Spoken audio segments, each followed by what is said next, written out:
हमने शहर को दी एक नई पहचान, हम हैं सिंघानिया बिल्डकॉन।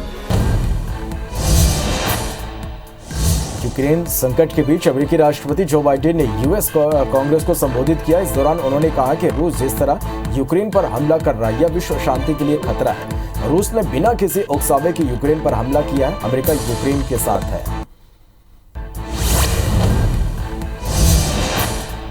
अमेरिकी राष्ट्रपति जो बाइडेन ने कहा कि पुतिन ने गलत कदम उठाया है। पुतिन को लगा था पश्चिमी देश और नाटो कोई प्रतिक्रिया नहीं देगा, वो यूरोप को बांटना चाहते थे। हम एक साथ हैं और एक साथ रहेंगे। यूक्रेन ने रूस के झूठ का मुकाबला सच्चाई के साथ किया।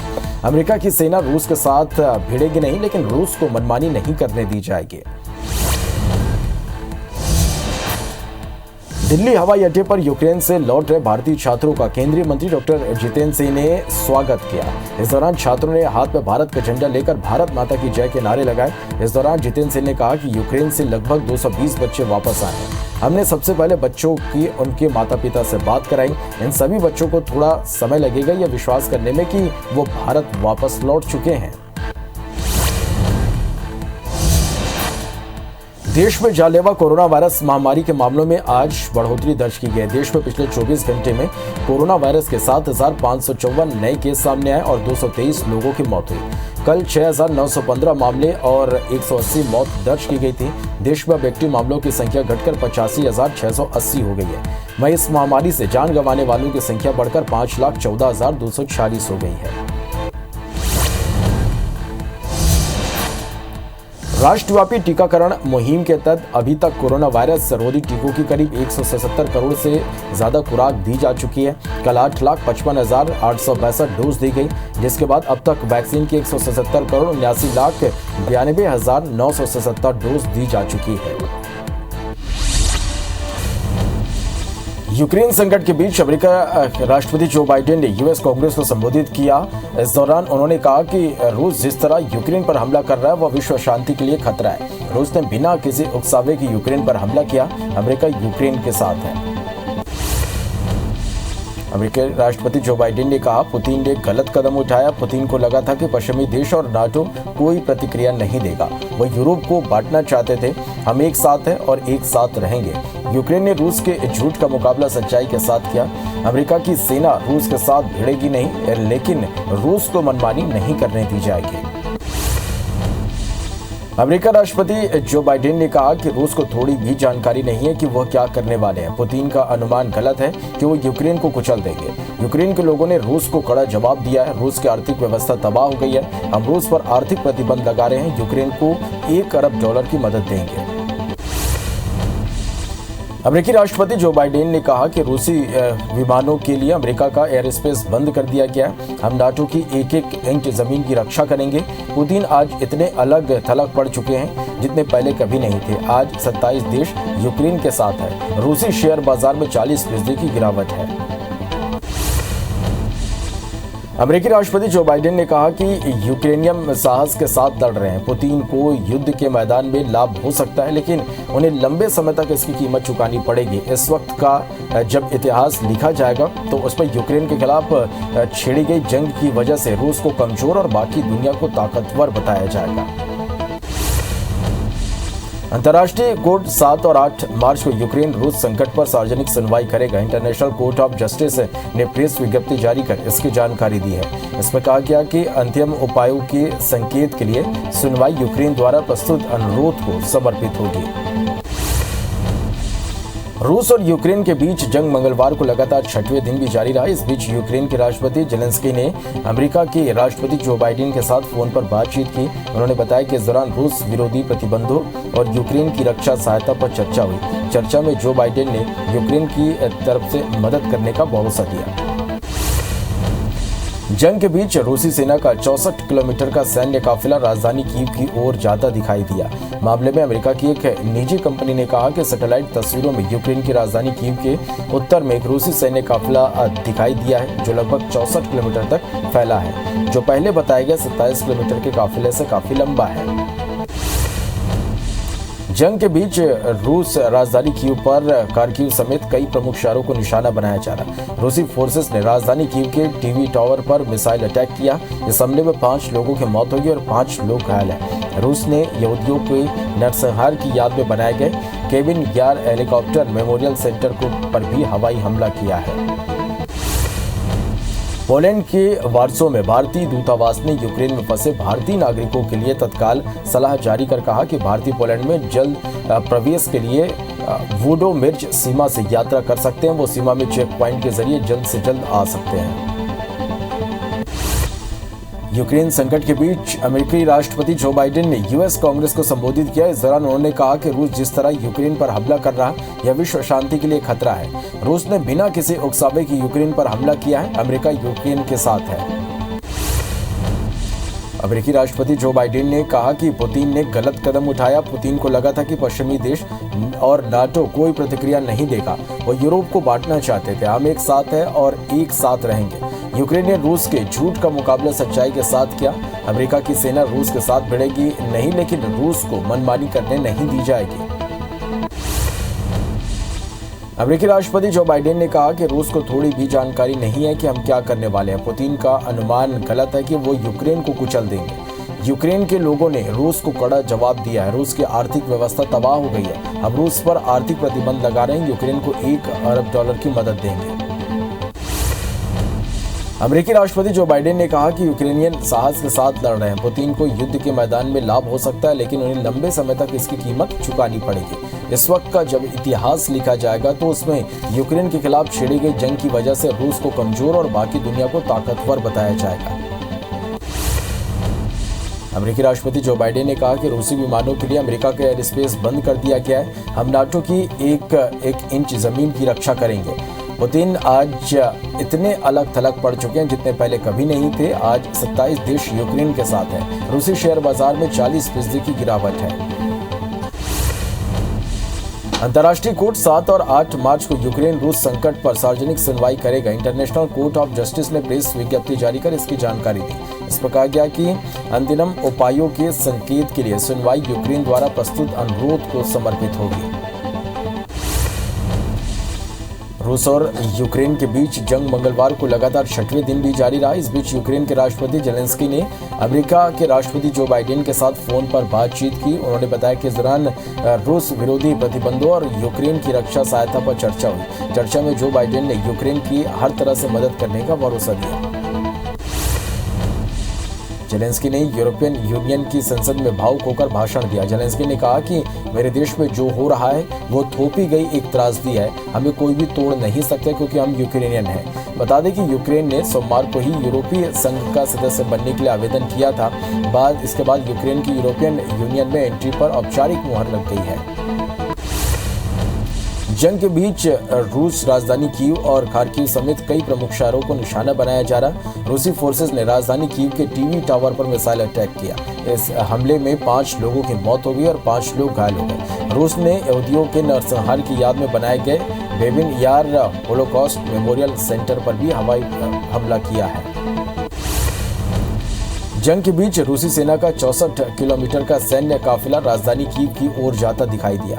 मामले में अमेरिका की एक निजी कंपनी ने कहा कि सैटेलाइट तस्वीरों से यूक्रेन की राजधानी कीव में उत्तरी में एक रूसी सैन्य काफिला दिखाया गया जो लगभग 64 किलोमीटर तक फैला है, जो पहले बताए गए 27 किलोमीटर के काफिले से काफी लंबा है। यूक्रेन पर रूस का हमला जारी है। इस बीच खबर है कि खेरसन के 2 ठिकानों और बंदरगाह पर रूस से कब्जा कर लिया है। खार्किव शहर में रूसी सैनिक एयर स्ट्राइक कर रहे हैं। वहां रूस की लैंडिंग फोर्स उतर गई है। यूक्रेन में जारी जंग के बीच दुनिया के कई देशों और अंतर्राष्ट्रीय ठिकानों ने पहले ही रूस पर कई प्रतिबंध लगाए। इस बीच टेक कंपनियां भी यूक्रेन पर हमले के खिलाफ रूस पर शिकंजा कसती दिख रही है। हमले के बीच अब लगाने की घोषणा की है।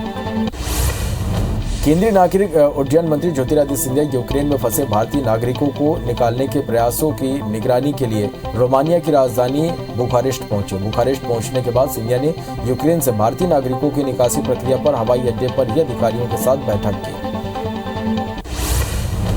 देर रात यूक्रेन में फंसे भारतीय नागरिकों को लेकर ऑपरेशन गंगा की विशेष उड़ान रोमानिया की राजधानी बुखारेस्ट से दिल्ली पहुंची, जहां केंद्रीय मंत्री अश्विनी वैष्णव ने दिल्ली अंतर्राष्ट्रीय हवाई अड्डे पर भारतीय छात्रों का स्वागत किया। उन्होंने कहा कि सरकार अपने नागरिकों को यूक्रेन से निकालने की सभी कोशिशें कर रही है। हमने अपने 4 केंद्रीय मंत्रियों को भी छात्रों को वापस लाने के लिए भेजा है।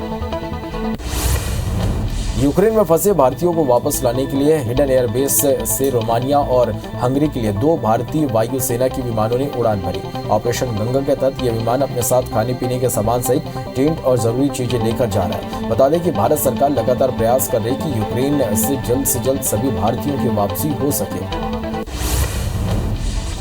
पोलैंड के वार्सो में भारतीय दूतावास ने यूक्रेन में फंसे भारतीय नागरिकों के लिए तत्काल सलाह जारी कर कहा कि भारतीय पोलैंड में जल्द प्रवेश के लिए बुडोमिर्ज सीमा में यात्रा कर सकते हैं। वो सीमा में चेक पॉइंट के जरिए जल्द से जल्द आ सकते हैं। दिल्ली हवाई अड्डे पर यूक्रेन से लौट रहे भारतीय छात्रों का केंद्रीय मंत्री डॉक्टर जितेंद्र सिंह ने स्वागत किया। इस दौरान छात्रों ने हाथ में भारत का झंडा लेकर भारत माता की जय के नारे लगाए। इस दौरान जितेंद्र सिंह ने कहा कि यूक्रेन से लगभग 220 बच्चे वापस आ गए। हमने सबसे पहले बच्चों को उनके माता पिता से बात कराई। इन सभी बच्चों को थोड़ा समय लगेगा यह विश्वास करने में कि वो भारत वापस लौट चुके हैं।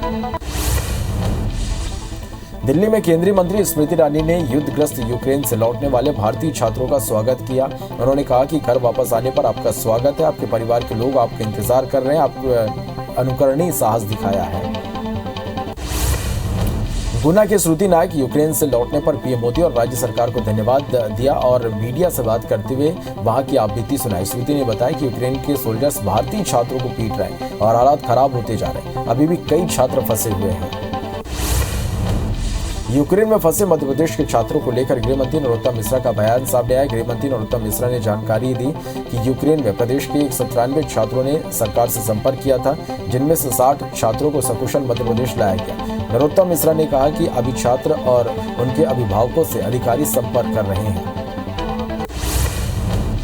इलेक्ट्रॉनिक्स और आईटी पर बजट के बाद पीएम मोदी ने वेबिनार को संबोधित किया। इस दौरान उन्होंने कहा कि इस बार के बजट में विज्ञान और प्रौद्योगिकी में जो निर्णय हुए वो सारे निर्णय महत्वपूर्ण हैं। हमारे लिए प्रौद्योगिकी देश के नागरिक को सशक्त करने का एक सशक्त माध्यम है। प्रौद्योगिकी देश को आत्मनिर्भर बनाने का प्रमुख आधार है। शेयर बाजार की आज फिर गिरावट के साथ ओपनिंग हुई। रूस और यूक्रेन के बीच चल रहे युद्ध का असर घरेलू शेयर बाजार पर देखा जा रहा है और ये गिरावट के साथ खुले। सेंसेक्स आज 618 अंक के से ज्यादा टूटकर 55,629 पर खुला और निफ्टी की 200 अंक से ज्यादा की गिरावट के साथ शुरुआत हुई है। राष्ट्रव्यापी टीकाकरण मुहिम के तहत अभी तक कोरोना वायरस रोधी टीकों की करीब 177 करोड़ से खुराक दी जा चुकी है। कल 8,55,862 डोज दी गई, जिसके बाद अब तक वैक्सीन के 177 करोड़ 79,92,977 डोज दी जा चुकी है। देश में जानलेवा कोरोना वायरस महामारी के मामलों में आज बढ़ोतरी दर्ज की गई। देश में पिछले 24 घंटे में कोरोना के वायरस के 7,554 नए केस सामने आए और 223 लोगों की मौत हो गई। 6,915 मामले और 180 मौतें दर्ज की गई। देश में अब एक्टिव मामलों की संख्या घटकर 85,680 हो गई। वहीं इस महामारी से जान गंवाने वालों की संख्या बढ़कर 5,14,240 हो गई। छत्तीसगढ़ में कोरोना की रफ्तार अब धीरे धीरे कम हो रही है। प्रदेश में बीते 24 घंटे में 79 नए कोरोना मरीज मिले। छत्तीसगढ़ में कोरोना के 187 मरीज स्वस्थ हुए। वहीं प्रदेश में अब कोरोना एक्टिव मरीजों की संख्या 1,287 हो गई है। मध्य प्रदेश में भी कोरोना संक्रमण में धीरे धीरे कमी आ रही है। प्रदेश में बीते 24 घंटे में 285 नए कोरोना मरीजों की पहचान हुई है। प्रदेश में कोरोना से 2 लोगों की मौत हुई है। प्रदेश में कोरोना के 611 मरीज स्वस्थ हुए हैं। वहीं मध्य प्रदेश में अब कोरोना एक्टिव मरीजों की संख्या 3,121 हो गई है। साथ ही बीते 24 घंटे में 5,758 लोगों को वैक्सीन लगी है। यूपी में 2 चरणों के चुनाव और बचे हैं, जिनमें से छठे चरण के लिए प्रचार कल समाप्त हो गया। इस बीच अब आखिरी चरण के लिए सभी राजनीतिक दल पूरी ताकत से चुनाव प्रचार में लगे हैं, जहां पीएम नरेंद्र मोदी समेत बीजेपी के तमाम बड़े नेताओं की ताबड़तोड़ जनसभाएं और रोड शो हैं। इस बीच पश्चिम बंगाल के मुख्यमंत्री ममता बनर्जी अखिलेश यादव के समर्थन में आज वाराणसी पहुंचेंगे। लंबे इंतजार के बाद मुंबई में आज से 100% स्कूल फिर से खुल गए। बच्चे उत्साहित होकर अपने स्कूल जा रहे हैं। कोरोना के कारण बीते 2 सालों से बच्चे स्कूल जाने का इंतजार कर रहे थे। अब कोरोना के मामलों में कमी को देखते हुए सरकार ने यह फैसला लिया है। मध्य प्रदेश में लड़कियों की पढ़ाई के लिए सरकार एक नई पहल करने जा रही है, जिसमें लड़कियों को ढूंढ कर स्कूलों में दाखिला कराने की तैयारी है। इसके लिए सरकार 7 मार्च से कन्या शिक्षा प्रवेश उत्सव के रूप में मनाएगी। सरकार की इस योजना में बीच में पढ़ाई छोड़ चुकी लड़कियों पर भी फोकस किया जाएगा। मध्य प्रदेश में मेडिकल स्टूडेंट्स को नई सौगात मिली है। प्रदेश में एमबीबीएस की 300 सीटें बढ़ाई गई। इंदौर के एलएन मेडिकल कॉलेज को 150 सीटों के साथ मान्यता दी गई। बता दें कि प्रदेश के सरकारी कॉलेज में 2055 और निजी में 1900 एमबीबीएस की सीटें हो गई हैं। वहीं प्रदेश में टोटल एमबीबीएस की 3955 सीट हो गई है। छत्तीसगढ़ में आज से 12वीं बोर्ड की परीक्षाएं शुरू हो गई हैं। पूरे प्रदेश भर में 12वीं के करीब 2,93,000 छात्र हैं। इन छात्रों के लिए 4,000 परीक्षा केंद्र बनाए गए हैं। इस परीक्षा में सर्दी खांसी के लक्षण वाले छात्रों के लिए अलग से बैठने की व्यवस्था है। वहीं कल से 10वीं बोर्ड की परीक्षा भी शुरू होगी। छत्तीसगढ़ के मुख्यमंत्री भूपेश बघेल आज उत्तर प्रदेश के दौरे पर आए। यूपी में सीएम भूपेश बघेल 4 जगहों पर जनसभा को संबोधित करेंगे। गाजीपुर, जौनपुर जिले के अलग अलग क्षेत्र में सीएम भूपेश बघेल कांग्रेस प्रत्याशियों के पक्ष में प्रचार करेंगे। मध्य प्रदेश में अब सांची दूध के भी दाम 2 रुपए बढ़ सकते हैं। सहकारी दुग्ध संघों ने स्टेट कोऑपरेटिव डेयरी फेडरेशन को दाम बढ़ाने का प्रस्ताव भेजा है। प्रदेश में 11 मार्च से नए दाम लागू हो सकते हैं। बता दें कि अभी मध्य प्रदेश में सांची दूध 54 रुपए प्रति लीटर मिल रहा है। भोपाल में आज जूनियर डॉक्टर्स की हड़ताल को 1 सप्ताह हो गया। अपनी 5 सूत्री मांगों को लेकर जूनियर डॉक्टर्स 24 फरवरी से हड़ताल पर बैठे हैं। जूनियर डॉक्टर्स का कहना है कि मांग पूरी नहीं होने तक अनिश्चितकालीन हड़ताल पर बैठे रहेंगे। भोपाल में रेलवे यात्रियों के लिए राहत की खबर। अब राजधानी भोपाल से गुजरने वाली 47 ट्रेनों का स्पेशल दर्जा खत्म किया जाएगा। स्पेशल दर्जा खत्म होने के बाद अब 30% रेल सफर सस्ता होगा। वहीं अब भोपाल स्टेशन पर ट्रेनों की संख्या 132 से बढ़कर 167 हो जाएगी। बालोद में हत्या के फरार आरोपी को 28 साल बाद गिरफ्तार किया गया। आरोपी वेश बदलकर पुलिस को लगातार चकमा देता रहा, जिसे आज पुलिस ने दुर्ग से आरोपी को पकड़ने में कामयाबी पाई। बता दी कि 1994 में आरोपी ने चंद्रिका यादव की हत्या कर फरार चल रहा था। गुरूर थाना क्षेत्र के सोरर गांव का यह पूरा मामला है। ग्वालियर के जयरोग अस्पताल की एक बार फिर बड़ी लापरवाही सामने आई। जयरोग अस्पताल ने 5 दिन में दूसरी बार जिंदा मरीज को मृत बताया है। अस्पताल के न्यूरो सर्जरी विभाग ने मरीज के सांसें चलने के बावजूद मरीज को मृत बताकर वेंटिलेटर से हटा दिया। बता दें कि ब्रेन हेमरेज के बाद मरीज को अस्पताल में भर्ती किया गया था। सरायपाली बसना क्षेत्र में लोक निर्माण विभाग द्वारा लगभग 110 करोड़ लागत से 43 किलोमीटर का सड़क निर्माण कार्य किया जा रहा है। इस निर्माण कार्य में स्थानीय लोगों ने भ्रष्टाचार का आरोप लगाया। स्थानीय लोगों का आरोप है कि सड़क निर्माण कार्य में गुणवत्ताहीन मटेरियल का उपयोग किया जा रहा है। ग्वालियर में किले की दीवार से कूदकर युवक का रेस्क्यू कर बाहर निकाला गया। घटना के बाद एसडीआरएफ ने मोर्चा संभालते हुए 3 घंटे की कड़ी मशक्कत के बाद युवक को बाहर निकाला। बता दें कि नूरगंज तलहटी में दीवार से छलांग लगाने के बाद युवक पेड़ों के बीच में फंस गया था। बुंदेलखंड के प्रसिद्ध तीर्थ क्षेत्र बादकपुर धाम में महाशिवरात्रि पर जगेश्वर नाथ की बड़ी धूमधाम से बारात निकाली गई, जिसमें जिले के अन्य क्षेत्रों से बड़ी संख्या में श्रद्धालु बारात लेकर पहुंचे। बारातियों का स्वागत किया गया और विधि विधान से विवाह की रस्म निभाई गई। इस दौरान मंदिर परिसर पर पुलिस की टीम तैनात रही। महासमुंद में एक दर्दनाक सड़क हादसा हुआ है, जहां ट्रेलर में तेज रफ्तार बाइक टकरा गई। हादसे में बाइक सवार 3 युवकों की मौत हो गई। बताया जा रहा है कि तीनों मृतक पटेवा से झलप गांव जा रहे थे। इस दौरान तुरला पड़ाव के पास ये हादसे के शिकार हो गए। वहीं पटेवा थाना पुलिस केस दर्ज कर आगे की कार्रवाई कर रही है। सरायपाली में दर्दनाक सड़क हादसे में 6 लोगों की दर्दनाक मौत हो गई। दरअसल शादी समारोह में शामिल होने उड़ीसा जा रही कार अनियंत्रित होकर पेड़ से टकरा गई। हादसे में 4 पुरुष, 1 महिला और 1 बच्चे की मौके पर ही मौत हो गई। मुरैना जिले की पोरसा तहसील के प्रेमपुरा गांव में अवैध हथियारों की फैक्ट्री पर पुलिस की टीम ने दबिश दी। यहां 5 अवैध हथियार और 14 जिंदा राउंड सहित हथियार बनाने वाला सामान जब्त किया गया। पुलिस ने मौके पर 2 आरोपियों को भी गिरफ्तार किया और मामला दर्ज कर जांच शुरू कर दी है। रायपुर में एक 14 साल की किशोरी की खारू नदी में डूबने से मौत हो गई। महादेव घाट में पूजा करने गई थी, उसी दौरान नदी में डूबने से उसकी मौत हो गई। घटना की सूचना मिलती डीडी नगर थाना पुलिस मौके पर पहुंची।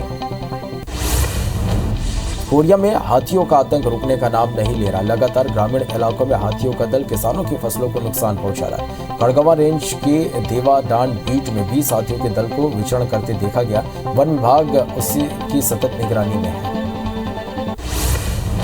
बलरामपुर जिले के राजपुर वन परिक्षेत्र में हाथियों का उत्पात जारी। हाथियों के दल ने फसलों को नुकसान पहुंचाया और ग्रामीणों के 4 मकानों को तोड़ दिया। इस बीच ग्रामीणों से मुलाकात करने बीजेपी नेता गांव पहुंचे और अधिकारियों से बात कर हाथियों को खदेड़ने की मांग की।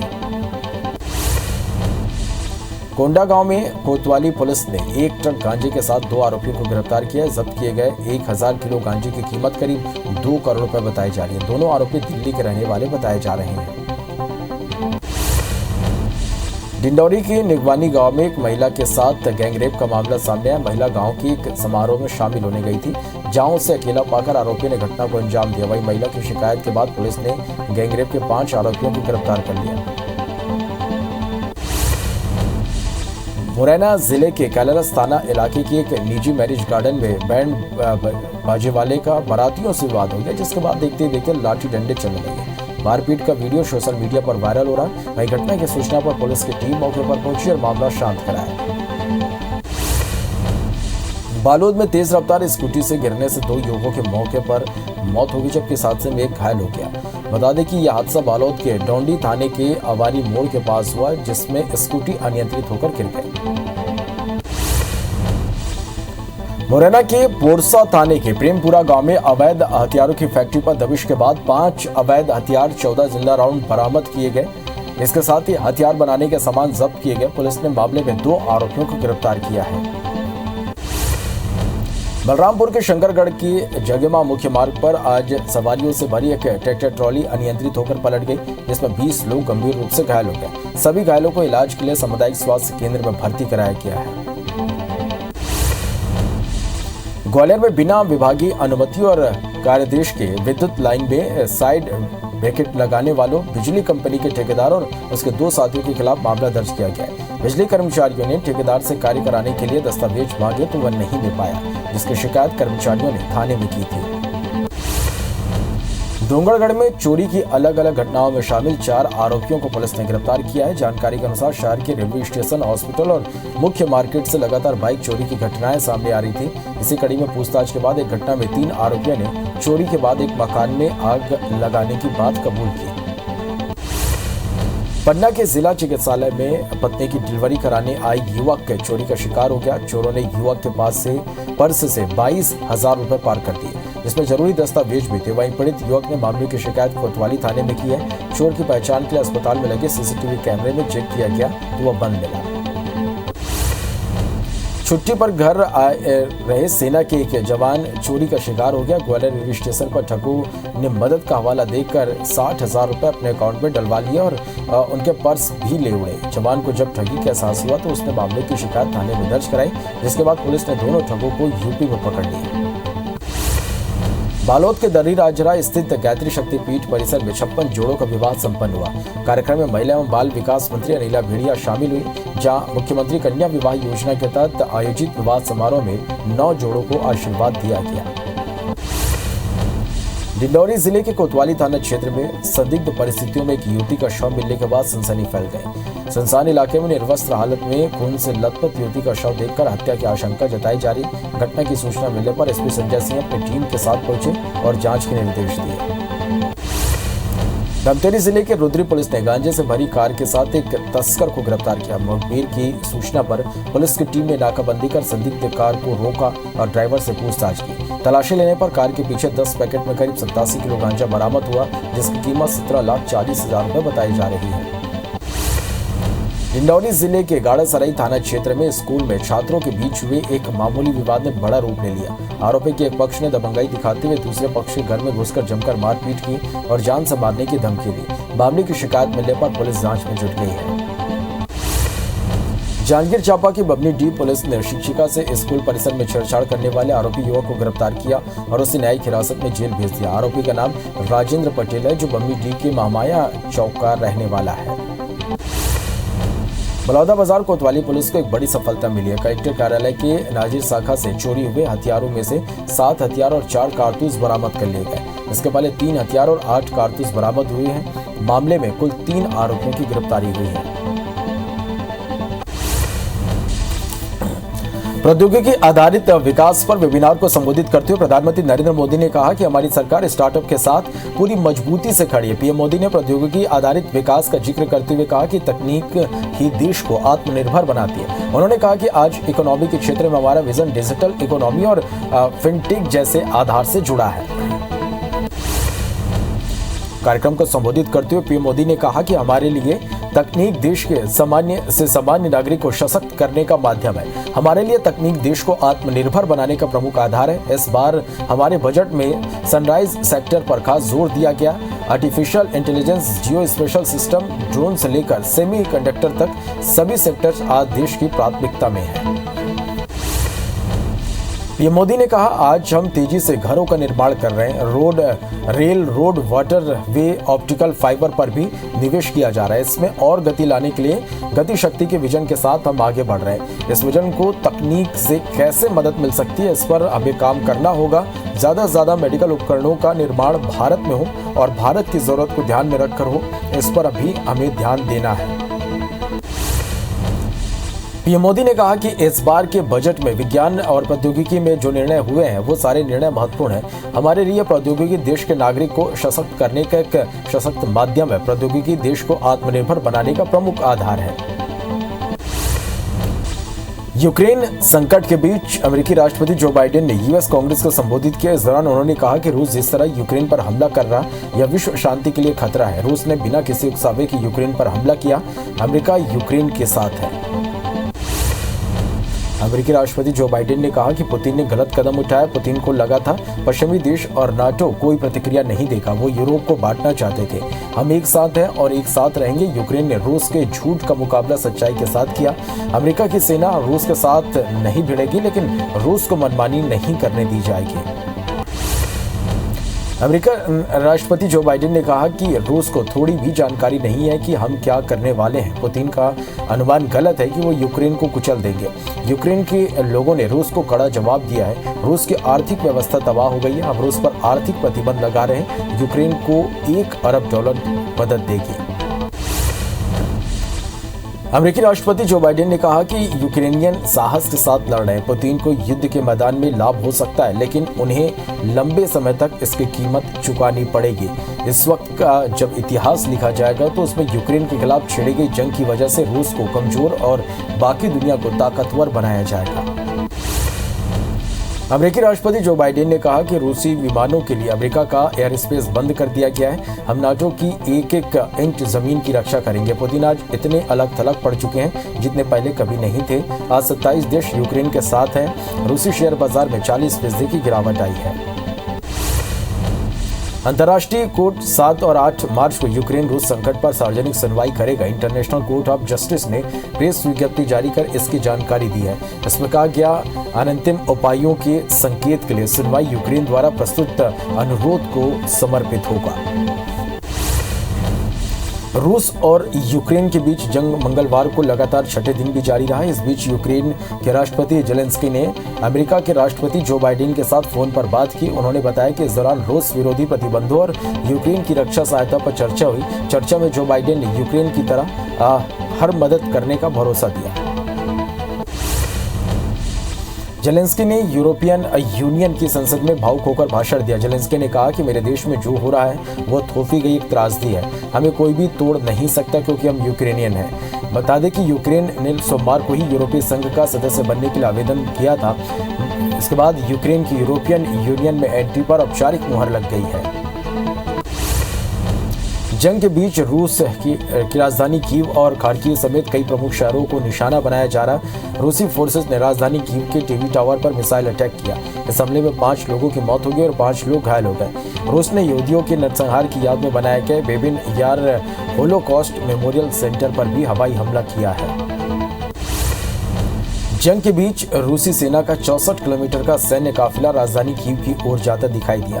मामले में अमेरिका की एक निजी कंपनी ने कहा कि सैटेलाइट तस्वीरों में यूक्रेन की राजधानी कीव के उत्तर में एक रूसी सैन्य काफिला दिखाया गया जो लगभग 64 किलोमीटर तक फैला है, जो पहले बताए गए 27 किलोमीटर के काफिले से काफी लंबा है। यूक्रेन पर रूस का हमला जारी है। इस बीच खबर है कि खेरसॉन के 2 ठिकानों और बंदरगाह पर रूस से कब्जा कर लिया गया। खार्किव शहर में रूसी सैनिक एयर स्ट्राइक कर रहे हैं। यहाँ रूस की लैंडिंग फोर्स उतर गई है। यूक्रेन में जारी जंग के बीच दुनिया के कई देशों और अंतर्राष्ट्रीय संगठनों ने पहले ही रूस पर कई कड़े प्रतिबंध लगाए हैं। इस बीच टेक कंपनियां भी यूक्रेन पर हमले के खिलाफ रूस पर शिकंजा कसती दिखाई दे रही हैं। हमले के बीच एप्पल ने रूस में सभी प्रोडक्ट्स की बिक्री पर रोक लगाने की घोषणा की है। केंद्रीय नागरिक उड्डयन मंत्री ज्योतिरादित्य सिंधिया यूक्रेन में फंसे भारतीय नागरिकों को निकालने के प्रयासों की निगरानी के लिए रोमानिया की राजधानी बुखारेस्ट पहुंचे। बुखारेस्ट पहुंचने के बाद सिंधिया ने यूक्रेन से भारतीय नागरिकों की निकासी प्रक्रिया पर हवाई अड्डे पर ही अधिकारियों के साथ बैठक की।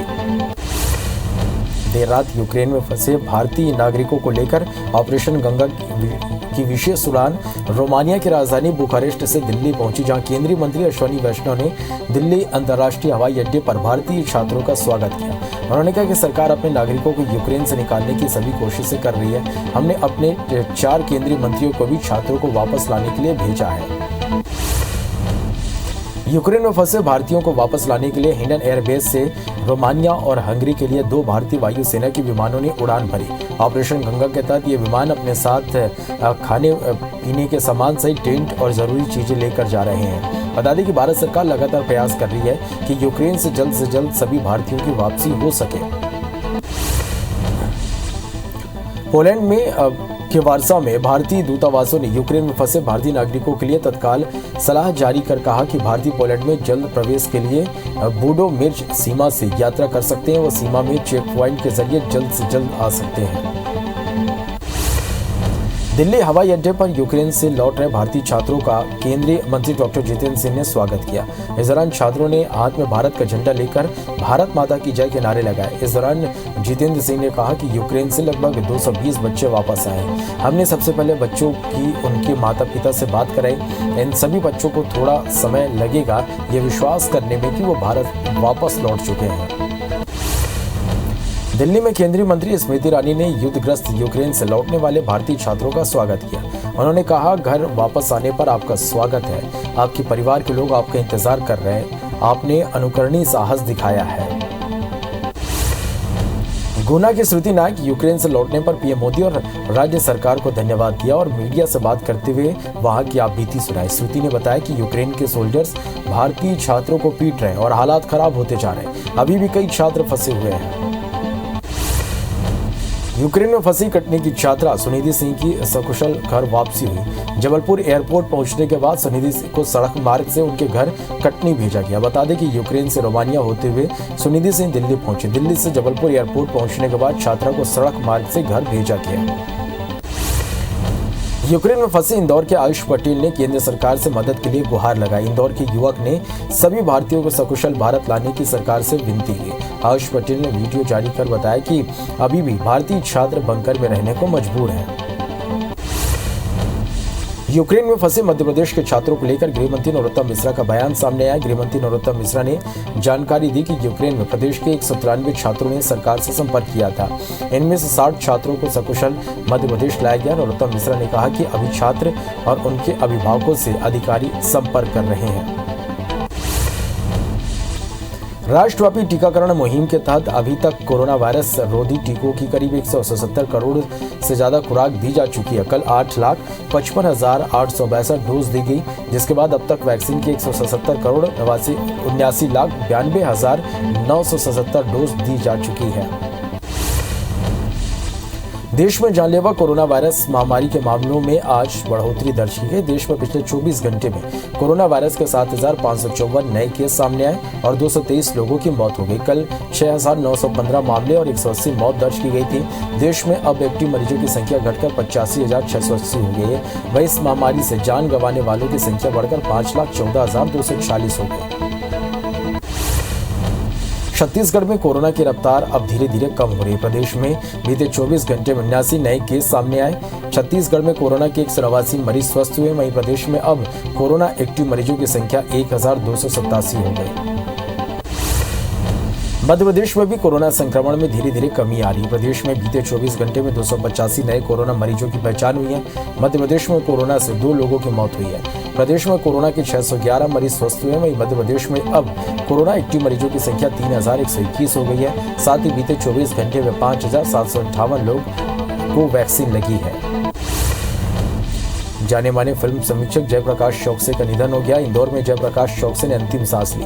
बताया जा रहा है कि बीते कुछ दिनों से वह बहुत ज्यादा बीमार चल रहे थे। जयप्रकाश चौकसे ने पिछले हफ्ते अपने लोकप्रिय कॉलम पर्दे के पीछे की अंतिम किस्त लिखी थी। शेयर बाजार की आज फिर गिरावट के साथ ओपनिंग हुई। रूस और यूक्रेन के बीच चल रहा युद्ध का असर घरेलू शेयर बाजारों पर देखा जा रहा है और ये गिरावट के साथ खुले हैं। सेंसेक्स आज 618 अंक से ज्यादा टूटकर 55,629 पर खुला और निफ्टी की 200 अंक से ज्यादा की गिरावट के साथ शुरुआत हुई। जीएसटी संग्रह में वृद्धि का सिलसिला जारी। इस वर्ष फरवरी में जीएसटी संग्रह 1,33,026 करोड़ रुपए रहा, जो पिछले साल फरवरी 2020 के मुकाबले 26% अधिक है। इस बीच सेस का संग्रह 10,340 करोड़ रुपए का है। बता दें कि पहली बार जीएसटी सेस का संग्रह 10,000 करोड़ के पार पहुंच चुका है। मौसम विभाग के अनुसार इस साल देश भर में ज्यादा गर्मी पड़ने की संभावना जताई गई है। देश के पश्चिमी और मध्य इलाकों के हिस्सों में राजस्थान, गुजरात, महाराष्ट्र, छत्तीसगढ़, ओडिशा और आंध्र प्रदेश में मार्च से ही लू चल सकती है। बता दें कि इस बार मार्च में बारिश भी सामान्य या सामान्य से कम हो सकती है। जेईई मेन के पहले चरण का आयोजन अप्रैल और दूसरे चरण का आयोजन मई में होगा। नेशनल टेस्टिंग एजेंसी के अधिकारियों ने बताया कि पहले चरण का आयोजन 16 अप्रैल से 21 अप्रैल तक, वहीं दूसरे चरण का आयोजन 24 मई से 29 मई तक होगा। बता दें कि पहले चरण के लिए आवेदन 1 मार्च से शुरू हो गए हैं, जिसकी आखिरी तारीख 31 मार्च 2022 है। लंबे इंतजार के बाद मुंबई में आज से 100% स्कूल फिर खुल गए। बच्चे उत्साहित होकर अपने स्कूल जा रहे हैं। कोरोना के कारण बीते 2 सालों से बच्चे स्कूल जाने का इंतजार कर रहे थे। अब कोरोना के मामलों में कमी को देखते हुए सरकार ने यह बड़ा फैसला लिया है।